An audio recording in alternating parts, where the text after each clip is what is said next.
Well, hello, everybody, and welcome to our latest Creative Placemaking webinar. Today's session is going to be on building your creative placemaking practice. I'm your host and moderator, Leo Vazquez, Executive Director of the National Consortium for Creative Placemaking. And in today's webinar, we're going to be hearing from 3 creative placemaking professionals who are building their practice in this field. The reason we're doing this is we work in NCCP with hundreds of people a year, and there's a lot of people who wonder, I love this work, I want to do it part-time, full-time, I want to make it my career. How do I do that? And so this session today is going to hopefully inspire you, give you some ideas. We're going to hear from 3 creative placemakers who all are graduates of our certificate in creative placemaking program, which we now do with the New Hampshire Institute of Art. And for anybody who's interested in the certificate, and I hope you all are, I'd be happy to take any questions later. So we're going to hear first from John Sullivan, who's with Bike and Walk Montclair, which is in Montclair, New Jersey. And then Kadie Dempsey, Core Creative Placemaking here in Morristown, New Jersey, where we're at NMass co-working space. And thank you, NMass, for hosting us. As well as Amanda Golden, who's out in Columbus, Ohio, and she's with Designing Local, but she also has a Jersey connection too because she's doing some work down in Cape May. Before we begin, I want to thank Andrea Orlando, our community director, who made this possible, as well as all our supporters and partners in our work in building the field of creative placemaking. So, John, why don't we start with you? Great, thanks, Leo. Hello, everybody.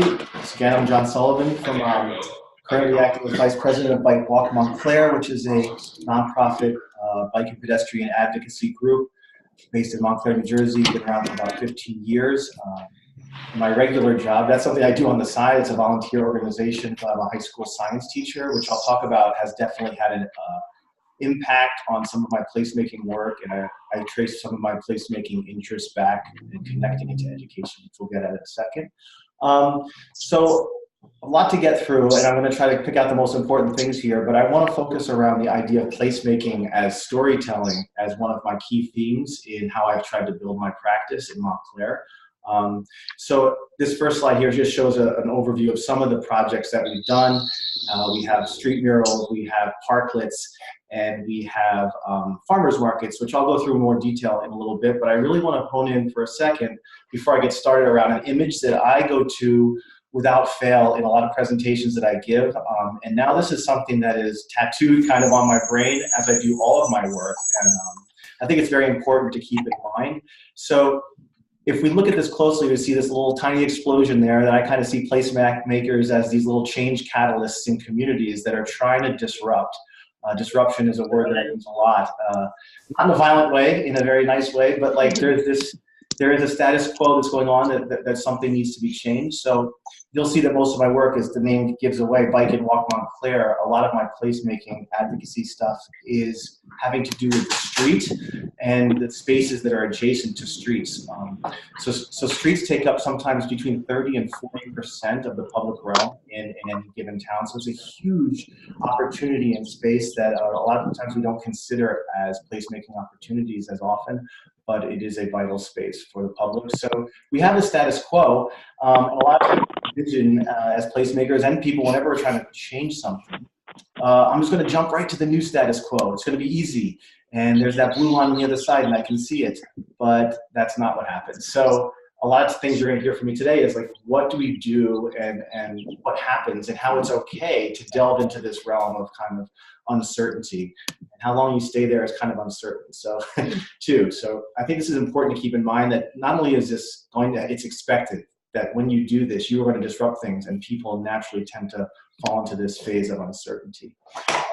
So I've only been in Montclair for about 4 years, so I had to kind of do some catch up on telling my story. I think it's very important that you know your space very, very well. There's a number of ways to do that, but if you're going to tell a story about changing the place that you're in, you have to know where it came from and where it is currently if you want to change where it's going to. So I start off a lot of my work on talking with township leadership, or if I'm trying to convince someone in Bike Walk Montclair or other advocacy groups that we need to try to do something, I start talking about the spaces that we all inhabit. And I've already talked a little bit about the street as a place. We have a main thoroughfare in our town called Bloomfield Avenue, and this series of images changing from 1900 to 1980s and 90s tells a very visual and dramatic story of just how much our public realm has changed in response to the rise of the car. And a lot of the work that I do is about taking some of that space back. You have to get very familiar and intimate with the maps and the documents that govern your town. So this is an image that I took from Google Maps, and I basically did a very crude kind of marking up of all the space that is taken up in our downtown with private and parking. This map has gone a long way to helping me tell a story of that we have a lot of space that we can work with in our town that we can try to take back. Another place that I go to that I really highly recommend is every town has a master plan that you should really familiar yourself with, because that is the document that the town is supposed to be governing and basing their decisions on. So if you find stuff in there that is beneficial to your cause, you really have something on your side. So the Montclair master plan is somewhere quite frequently. Another part of the storytelling is going and advocating at the township level. There's a picture of me talking at the planning board late at night. It's not always the most exciting thing, and it can be a little nerve-wracking, but showing up and just saying, here's what I think we need to try, or I'd like to hear your opinion on why we're not trying it this way, is very important. The middle column is a very key word that I'm going to get at later, because placemaking, and I think, I've talked to Kadie about this also, it's about demonstration first and iteration and not trying to go for everything all at once. So that middle picture there is a middle version of what we call a parklet. A parklet is a way taking over a parking, sometimes one, a lot of times two parking spaces, and converting into a public space for people to use. But the demonstration idea and concept attaches to a lot of different things. So here we're getting into placemaking as iteration. And in street design, this is tactical urbanism. So when you go in and you start looking at how crosswalks are shaped and how long they are, and can we put a bike lane here, it's very hard to change that. I'm sorry, John. We're getting some comments here that we can't hear due to background noise. I'm sorry to interrupt. I'm just going to go and make sure that everybody is muted. Those are folks, there are some, if you're not, everybody should, if you're not speaking, you should be muted. Let me just make sure.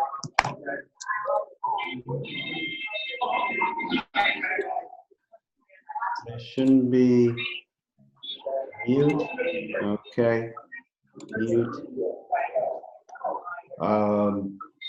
Okay, thank you. Is for everyone, is the noise gone?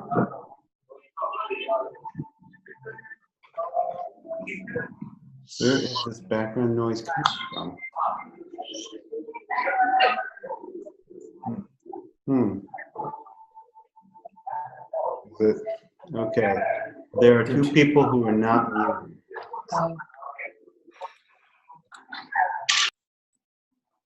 Amanda should be. Amanda, we're going to mute you until we need. Wait, let's see. That did it? That did it. Someone just said that did it. Okay. And someone on a phone. Okay. Thank you, everybody. Thanks. Okay, John, I'm sorry about that, but please go ahead. Yeah. You guys missed the greatest 5 minutes of all now. Yeah, so I'll pick up where we were. We were talking a little bit about placemaking as iteration and building off of previous successes. So our parklet model started in 2015 with a very simple 3-hour demonstration of a piano in a parking space with AstroTurf, which then allow the town to see it for the first time in real life rather than just on paper. So I really recommend whatever effort you're trying to do is to show it first at a smaller scale, at a shorter scale, to give that kind of just a visual is very important. That lent itself to us being able to build a month-long demonstration parklet in the middle in 2016, where more and more people got to sit there and the town got to talk about it and got it in the newspapers, which led to a season-long, 3-month, semi-permanent, much more big and visual parklet on Walnut Street, outside the Walnut Street train station. So that is a very important concept. Let's see. I was talking about involving the community. Of course, this is always important. We're going to talk a lot about getting the community involved, because telling the story is a misnomer in some ways. You're not telling people, they're telling you what the story needs to be. So it really should be kind of like a story translator or a conduit for the story to go through is what I try to see myself as a lot of time. It's the town is telling us we want to try these parklets, or the citizens are telling us we want to try these parklets or this street mural, and you need to find the best way to involve them. One of the great successes we've had is putting up our structures and leaving them intentionally undone. So you see this parklet here is the structure is there and it's structurally sound and it's constructed, but there's a lot of blank plywood. So when we say involvement, it's not necessarily just having them help build. It's saying you are invited to help take ownership and stewardship of this space. Come tell us what this needs to be. So this is a great example of local artists on the street who are in the retail adjacent to this space, taking it on and saying, I'm going to put these flowers in. I am going to say this slogan, love where you live, on the ADA ramp down at the bottom there. I'm going to paint this mural. So let's see. Sorry. The street mural, there's a lot of big example of the township helping out there. I want to get this in because I know I want to keep everyone on track with time here. But the other thing I was talking about is, since a lot of our stuff has to do with government roads and things like that and township-owned property, the permanence in placemaking is a very key thing. It's easy to get something up that they're saying, okay, you can try it for the day or you can try it for an hour. But to make something a permanent fixture in town, you have to actually change policy. And I think that's why my experience maybe is unique, is coming through a bike walk advocacy group. We need to have actual ordinances and resolutions get passed for bike lanes and for street murals and for parklets. So a lot of my work has to do with how can we make sure that this not just happens for our group, but if other groups want to do something, is there a way for them to go about doing that is not just a one-off kind of thing? So that has lent itself to us creating things like the Montclair parklet application manual that is still in hearing. We had an actual resolution passed for parklets to be built on certain streets in town that is still on the books. So these are things that I think are really important, because one-off things are things that go away if that person leaves or if that person can't keep that up. You want to kind of have systems in place for placemaking to happen. So I kind of wanted to talk real quickly is that because this is such hard work, it goes away. And right now I'm kind of in a limbo period with a lot of our projects. I just told the people in the room here that the parklet that you see in a lot of these pictures, here is the one we built most recently on a nice fall day in Montclair outside the farmer's market. You can see it's doing exactly what it was intended to do in this space, is that we have some live jazz playing in it. We have people spontaneously gathering around the space. There is definitely more people there than if they were just 2 parking spaces being used there. But right now, the powers that be have this not coming back.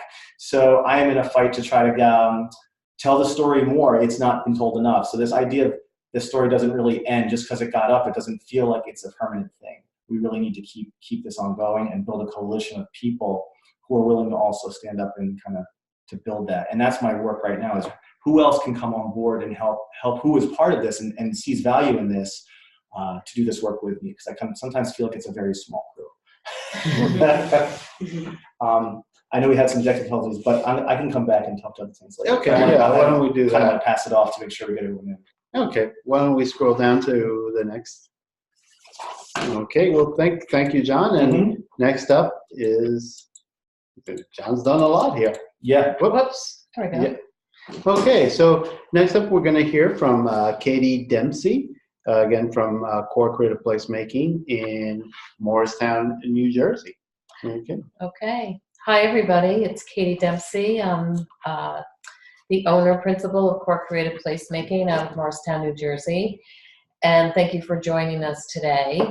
I'm just going to kind of briefly start a little bit because I think one of the reasons most of you are joining us is just to get some tips on how I got started in the field of creative placemaking. So I always like to start with number one. I took Leo's course, and that was very, very helpful. And I am very grateful, actually, to Leo, who sort of encouraged me to take the class, even though I was working full-time and was not exactly young. He was really very, very helpful with that. So I guess I'd kind of like to start a little bit go back to my story, which is connected to creative placemaking, I believe.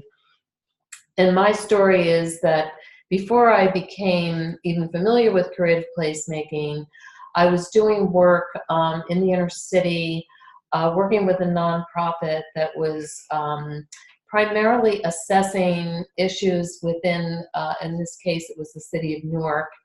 And then my job was to come up with programs and services that would actually address the needs that I was assessing.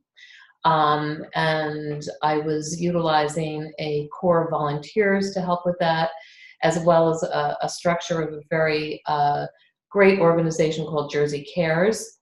So it was not exactly creative placemaking, but it really helped me moving forward to have the skills to be able to go kind of blindly into, say, for instance, a homeless shelter, talk to the people that are running the shelter, talk to the clients, kind of get a sense of what was not working well, and then to come up with a creative solution to how we could address a problem in a very concrete and simple way by tackling things one at a time. So that's sort of how I started. And then what happened was I kind of took that part of the skill set that I had and started transitioning a little bit more into who I was as a creative person and an artist. And I have a background in photography, actually documentary photography for social change. I also attended Parsons School of Design, so I love design and I love everything about design, and I'm obsessed with design. So I kind of took the work that I was doing within a community on a very social issue and started seeing the value of the arts and creativity in the work that I was doing in the inner city. The next thing that happened was I met my husband, and my husband is the artist Dan Fenelon. And we continued. I switched from doing work in the inner city on social issues to working for a nonprofit arts organization, sort of doing the same thing, but now creating programs and services that were connected to the arts. And my husband at the time was a community mural artist. So after working on our own for many, many years, we really started to understand the value of us possibly coming together. I was very fortunate. I had a position as the director of creative placemaking with an organization that really allowed me to get out into the community and to help and actually get things going. So, you know, one of the things that we were talking about were some of the hurdles and some of the challenges that we do have, you know, as creative placemakers. And of course, there are many, as you all know.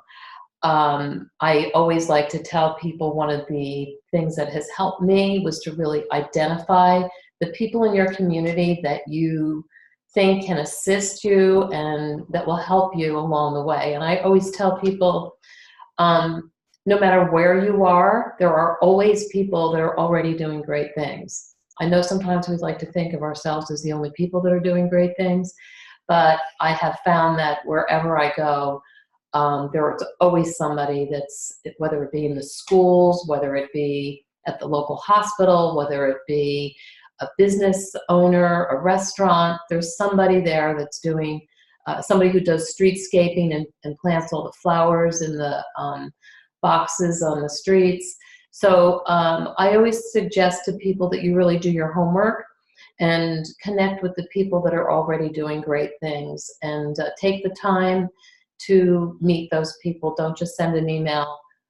Send an email to introduce yourself and go out for coffee, because I think a lot of the success that I have had in my career has been based upon meeting people face to face. And I can't stress that enough, the importance of building one-on-one relationships. And I always tell a story that even sometimes people that you think have nothing in common with your goals and visions for the community, once you sit down and talk to people, you'll be surprised at how many people will come up and start saying, you know, my daughter or my son are very interested in the arts, or they're interested in going to school for the arts, and you make a personal connection, and then people see you as just another person in the community that's actually trying to make things better for everyone.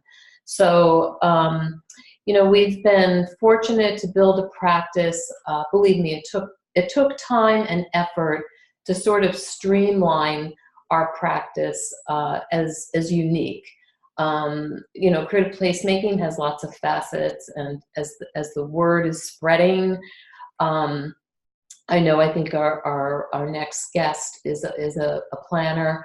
A lot of planners, people that are urban planners, have embraced creative placemaking, which is wonderful.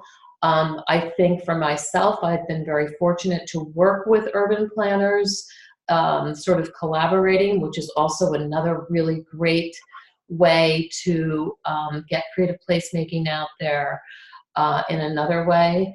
And for my particular practice, as you can see, the slides that are up are actually from our website. It took my husband and I, let's say, a long time to kind of drill down and figure out what we personally were really good at. So we have 4 different areas of our practice. One of them is workshops that we do, and these are just some of the photos of some of the workshops. You can see that cute little illustration that my husband drew of us doing workshops. Comes in handy to have an artist right there. So he drew this illustration. These are slides of us doing a large workshop with a group of people that are part of a large nonprofit organization, where we kind of went in and did a creative placemaking session with the team of people that work for that particular arts nonprofit. These are also some other projects that we've worked on. These are some murals that my husband has worked on in hospitals that are including the staff of the hospital, the doctors, the nurses. Then you see that cute little illustration in the corner of my husband up on a ladder. The illustration on the right is a very large-scale mural in a community. This particular slide is just, that's me. Isn't that cute? The little So this is another big project that I've been working on in our community, which is instituting a Percent for Art program, which is now part of our resolution in town. So, you know, we have a variety of different programs and different ways that we get into the community, and I'd love to have all of you ask questions, go onto our Facebook for inspiration, and I'm really excited to be a part of this creative placemaking movement. I feel it is a movement, and I feel extremely fortunate to be in New Jersey, where I think the creative placemaking initiative has really taken off, and under National Consortium for Creative Placemaking leadership. You know, I have a lot to say, and I'm happy to share anything with you, but one of the things that I always tell people is be yourself, be truthful, be authentic, be compassionate, and listen. So thank you so much. I'm looking forward to hearing from you, and I hope this was somewhat helpful. Thanks. Yeah. Thank you, Kadie, and I promise you all she was not paid for that endorsement. Although he is sitting next to me. Coming from the heart. What we're going to do now is move to Amanda, and I want to make sure, Amanda, that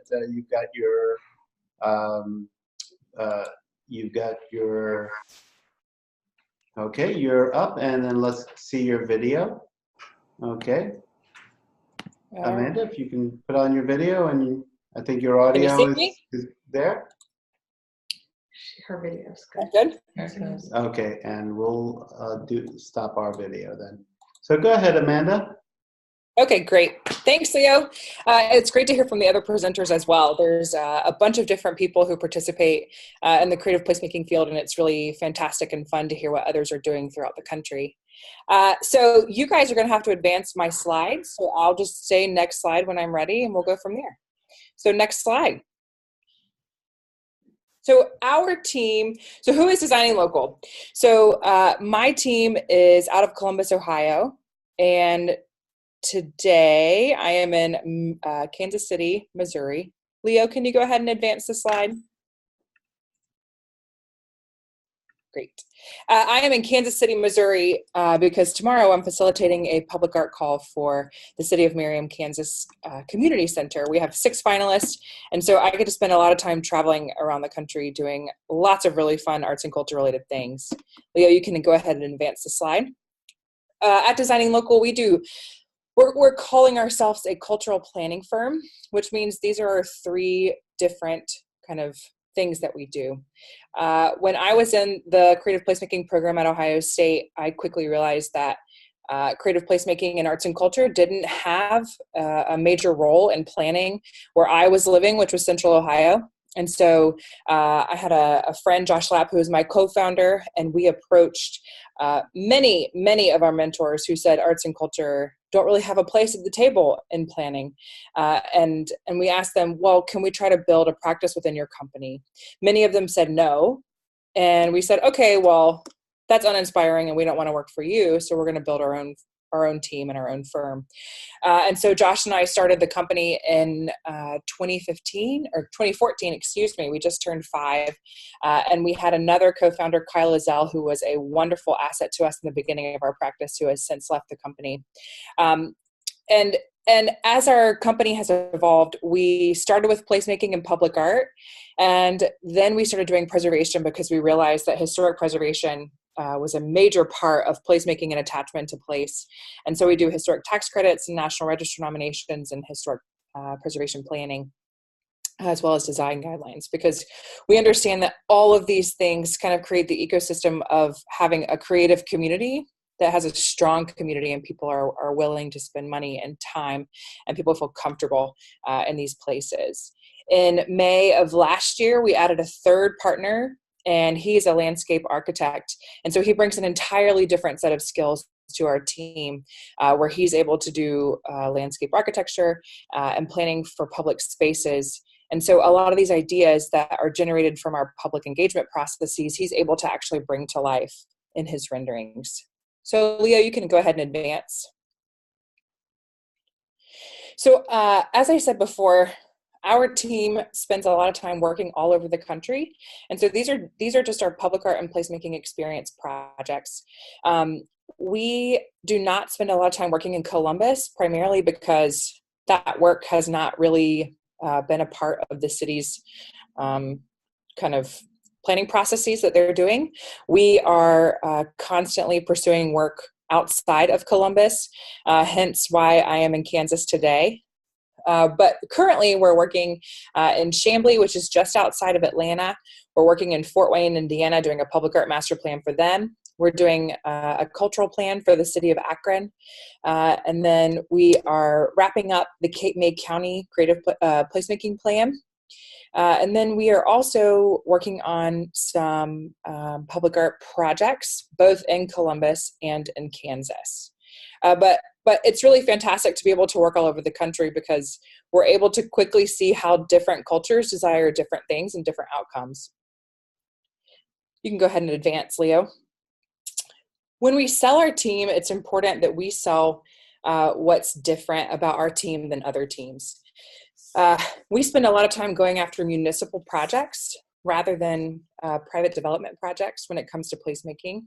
And so we really focus on the engagement of local voices because that's such an important component when building local solutions for placemaking.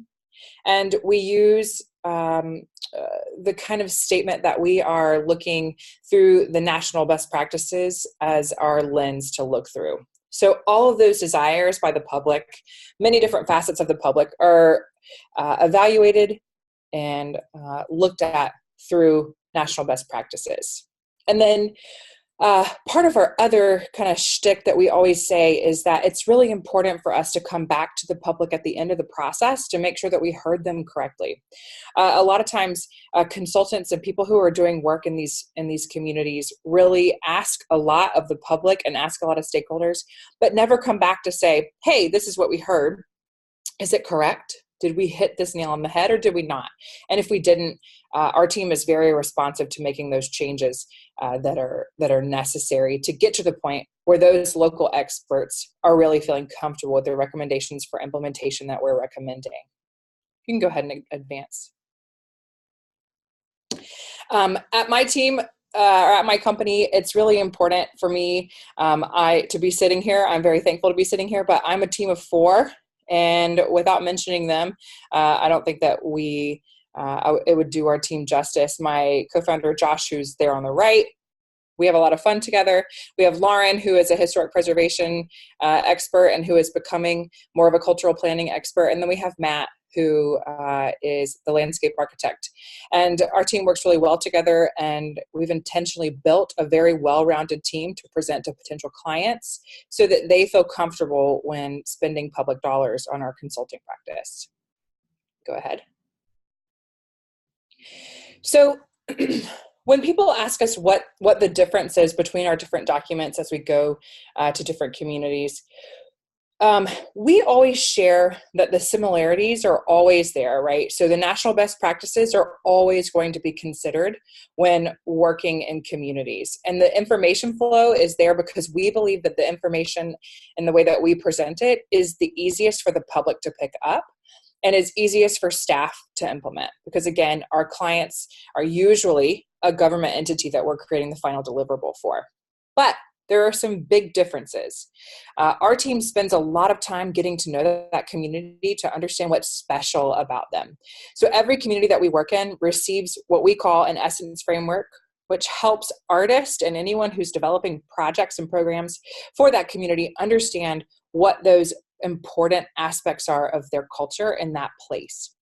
And then we also develop site-specific recommendations. So whether that's a public art project, or whether that's a placemaking concept, we are considering the public's desires to see very specific things and then developing some recommendations so it gives whatever governing body some options and some inspiration to create new projects in what comes next. And then the other thing that's different in every community is that mission, vision, those guiding principles and the goals of whatever process we're working through. So in some communities, we're working with a program that is 30, 40, 50 years old. And in some communities, we're working where a program doesn't exist. So you can imagine that the mission, vision, and those goals are very different from a program that has been established and doing well for 50 years versus a program that's brand new. And so those are the differences in our plans. And if you were to look at our documents, you would see that pretty quickly, that they're very similar, but they're also very different in those recommendations. You can go ahead and advance, Leo. And I just wanted to share some of the ways that we kind of engage the public. It's important for us to understand, again, what those special things are about each community so that we can develop an engagement plan that the public actually wants to come participate in. So last year, we did a project in Sandusky, Ohio, which is just on Lake Erie. It's a fantastic community of about 30,000 people. And this planning process was taking place at the beginning of summer. So we did a public art popsicle pop-up in their park at Washington Park. It's in the center of the city. We had big yard games. So people were able to come, grab a popsicle, get a snow cone, and then walk around and kind of give us some feedback on where they wanted to see public art and how they wanted to feel when they were experiencing public art in their city. We had a great turnout. It was a lot of fun, family friendly, and it's not in City Hall, which is our whole thing, right? Who wants to come to a meeting in City Hall or in a government building? I never do. And so we assume that everybody who's in the communities that we're working with also would not participate in those. So we build really fun and engaging opportunities for folks. You can advance, Leo. We also spend a lot of time thinking about how artists can be integrated into our processes. So we worked in Montpelier, Vermont on a public art master plan that was funded by the NEA Our Town program. And as part of that, there were 5 artist workshops that were conducted to support the engagement program that our team came up with. So we had different artists who participated, and one of my favorite workshop series in that was we had 5 different artists consider 5 different sites throughout the community. And on a night, we had folks come in and tell the artists kind of what they'd like to see in different areas. And then those concepts were sketched out by these artists and refined and rendered. And then they ended up in the final plan as some of those recommendations for some site-specific projects. Next. The other thing we like to do is make sure that we're providing opportunities for all different age groups and people with different interests. In Roswell, which is just outside of Atlanta, we had a brewery in town brew a Roswell Arts Fund brew. So these folks got to come into the public meeting, have some beer, have some snacks. We made a few remarks, but they were able to participate in a very special and intimate night where they received a unique beer and then got to talk about public art in Roswell. Next. And then in Frisco, Texas, we were there on Valentine's Day. And I am very intentional about including high school students because they haven't been told no enough. So when you're engaging adults, they usually have some preconceived notions about what's possible. High school students don't. And so in Frisco, we spent a lot of time with the students writing love letters to their city and then posting those throughout the city on different businesses' windows.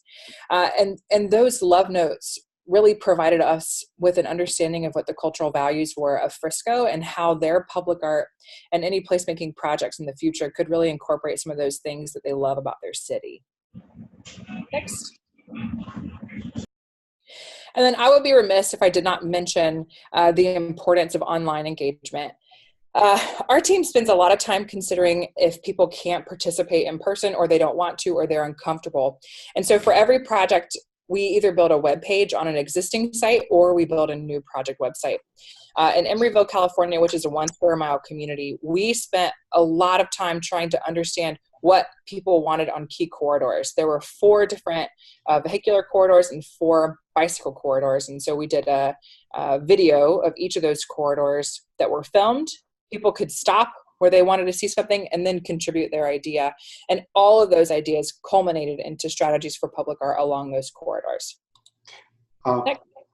Amanda, I'm sorry to interrupt, but we're actually running out of time here. So if you don't mind, maybe just go to the next slide and then we'll, this is your project. Yeah, it's the last one. Okay. So in closing, our team positions ourselves, we're planners first. It's important for cities sometimes to work with planners because they've spent a lot of money on other planning efforts, and it's important for their projects, any project, to integrate with any money that they've spent before. We're a national experts on cultural planning, and it's really important for us to discover those local solutions for each client's goals. And then above all, we're valuing those local voices rather than our own. Thanks. Great. Thank you, Amanda. I'm going to put our video back on here. So what I'm going to do is I'm going to open up the lines for everybody in a minute, and hopefully if anybody has background noise, we'll be able to find it this time fast. But I'd like to start with all 3 of you, ask you a couple of questions. One is, how long did it take you to get to where you are today? And the second question is, how did you go from being a creative placemaking enthusiast to becoming a creative placemaking professional? what was that, that first project? How did you make that leap or that step? Oh, okay. Well, it's taken me, I know this sounds dramatic, but I kind of feel like it's taken me a lifetime of just kind of understanding my strengths and that there was actually a word for what I kind of like to do since I was a young child almost. But to get to the point where I am now, as far as in my practice, I think the first time, I think it's probably been about 6-7 years. And I think the first time that I came up with an idea and a community idea for the whole community to participate in, and sort of saw that come to life on its own in a very natural and authentic way, with the community sort of taking ownership on that event, which was called the Pumpkin Illumination in Morristown. Started out as a very simple idea and sort of now has morphed into thousands of people coming together, and it literally has taken on a life of its own. Sort of was when I felt like I had become a professional creative placemaker. Great, thanks, Kadie.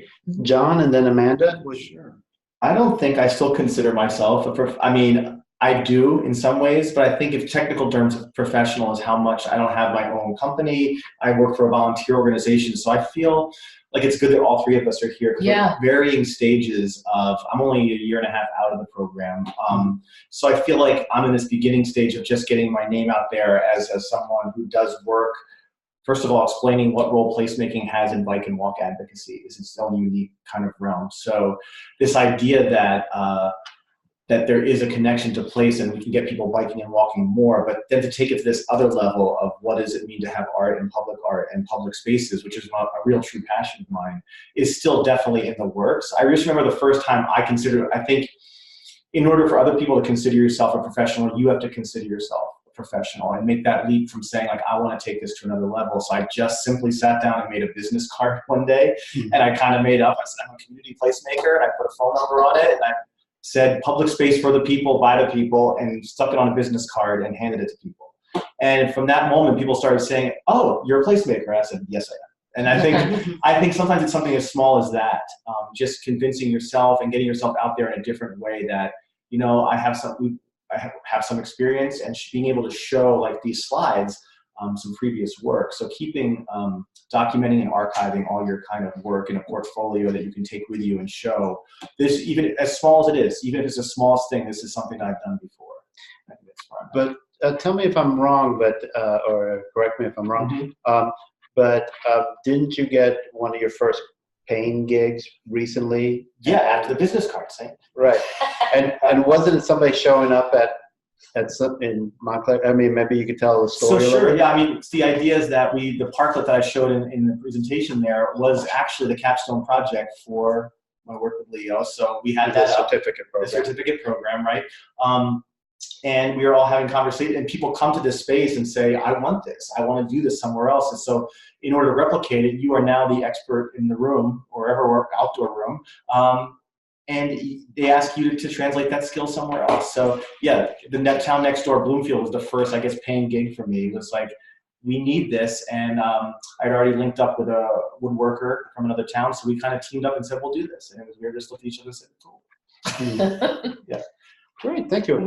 Amanda, would you like to, I think I just unmuted you. Go ahead.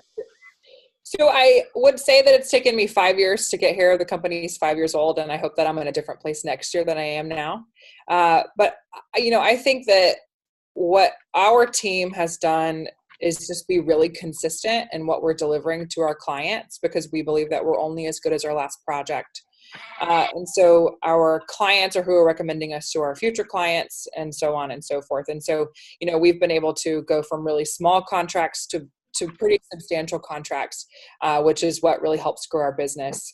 And also levels up what the expectations are for our team and for the clients, which is good. So, every project is a new challenge. And I think rising to the challenge and not really stopping until the work is done is what's really made our team successful. Great, thanks. And Amanda, I know John and Kadie talked about, but how did the certificate program prepare you to be where you are today? I would say that it really kind of broadened my understanding of how creative placemaking integrates with planning. As I said, again, I'm a planner, and so I had always participated personally in arts and culture as a student and as a child, but I never really thought about how arts and culture kind of really does touch everybody and really improves everyone's quality of life, even at the smallest participation level. And so it really broadened my understanding of how that works and how it touches different people and creates stronger communities. Okay, great. Thank you. So now, folks, you're welcome to type in your questions. I'm also going to unmute everybody. If I do hear a lot of background noise, we are going to have to mute you. So just go ahead and feel free to, you don't need to raise your hand. Just feel free to speak up if you'd like. You ready? Yes. Hi, Lala. Yeah. Yes, go ahead. Yeah. Lala? Lala, did you have a comment or question? No? Okay, Lala, I'm going to have to mute you. Oops, sorry. Oh, No, okay. Oh, there she is. She's just. All right. Does anybody else have a comment or question? She does have I one? think she said yeah. Oh, she did. The last Okay. second, yeah. Okay. No, I didn't. Lala. I just didn't know I was unmuted. But the Okay. presentations were great, and I really appreciate it. Okay. Lala, did you have a comment or question or no? No, I don't. Thank you. Okay, thanks. All right. Great. I see Anna there. Did you have a question or comment? No. Okay. All right. Well, How about Sam? all right. Well, while maybe people are formulating their questions there, what have been your biggest challenges in building your practice? I think for us, it's been establishing that there's value to our work and value for artists. We come up frequently against people who think that giving an artist a brick wall is enough for them, and we will not participate in projects that do that. The other thing too is we've really established a value system that we will not participate in at all, and a lot of that surrounds paying artists for their time and for their work. So a lot of cities and municipalities request proposals, which take a ton of time on artists' behalfs. And our team will not participate in working with that city and will not manage a process like that. We always make sure that artists are receiving, even for their proposals, at least 1% of the value of the total commission, just so they're compensated for their time. And then if it is a municipal contract, we are very strongly suggesting to clients that they're doing an RFQ that is online, so no one is spending money, and so those materials are readily available. We find that people don't quite understand how to communicate with artists and government, and so half of our work is about teaching government that this is their life and they need to eat as well, and it's making sure that we kind of draw that line in the sand at the very beginning so everyone understands. Great, thanks. I have a question. I could probably say the same exact thing about government and like talking with convincing the worth, how much value there is in the work that we do, financial compensation or otherwise, or just respect for the amount of work. I feel like sometimes they're willing to say, sure, you can do this if you want to volunteer and clean up this or put this up, that sounds great to us. But I think really seeing the value and the return on investment that is bringing is way more than I think is that is recognized, honestly. So I definitely want to second that. Do you want to say something? Well, I was just very similar, and one of the things I had in my notes was actually don't give up, because it is hard. Some of this work is not easy. It's a lot of fun when you're doing it right and it's coming all together, but there's definitely a large part of it that isn't fun, and that can be sitting in the back of a room at a really boring meeting that goes on and on and on, and raising your hand and always kind of being the advocate, as you had said, Amanda, for the artists, and saying how can we see art fitting in, and having people look at you like you have two heads, saying what does art have to do with sustainability, or what does art have to do with social justice, or so I always encourage people to, if you have an idea and you think that creative placemaking could be a solution to something that a discussion that's happening, to show up and keep showing up, because when you show up, people start to trust you, and when people trust you, they start to listen to what you say. Mm-hmm.